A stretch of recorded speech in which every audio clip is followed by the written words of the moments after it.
Many of us are aware of the fact, to some extent, that we need to act to stop global warming. Some may try a zero-waste lifestyle, others demonstrate and raise awareness with their actions. But one thing is sure, we need to act as soon as possible. There are hundreds of thousands of movements, events, actions, small and large, all of which aim to help the environment. But there's an outstanding project called Great Green Wall. The Great Green Wall is an African-led initiative that set an objective to plant trees across the entire width of the continent, therefore transforming the lives of millions.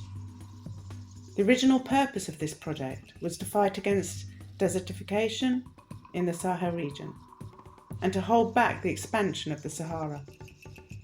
By planting millions of trees and plants, it will have restored 100 million hectares of degraded land by 2030. Besides creating more than 300,000 rural jobs, it will also absorb 250 million tonnes of CO2 from the atmosphere. In the 1950s, Richard St. Barbe Baker was the first to suggest creating a green front in order to stop the expansion of the desert, although at the time people weren't engaged by this idea. It re-emerged in 2002 on the occasion of the World Day to Combat Drought. In the end, the African Union endorsed it in 2007 as the Great Green Wall for the Sahara and Sahel Initiative. This project began as a tree planting initiative, but it soon evolved into a development programming tool. By 2019 in Senegal, over 11 million trees were planted.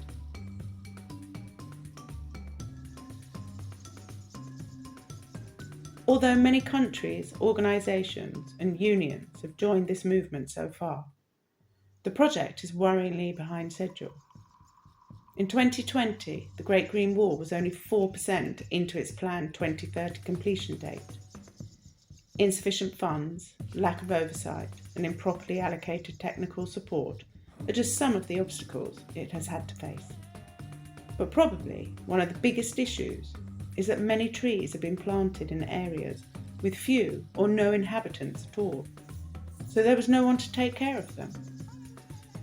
As a response to unsatisfying results, they shifted their perspective towards productivity and encouraging indigenous farming techniques.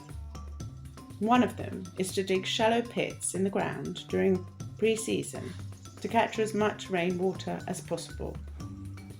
This method noticeably increases the yield of crops, as well as preserving soil vitality. Despite its inevitable benefits, the future of the Great Green Wall isn't that promising, but experts and workers are doing their best to get further and further. With the best will in the world, neither the national agency of the GGW as currently set up, nor a single line ministry can make all the necessary wheels turn.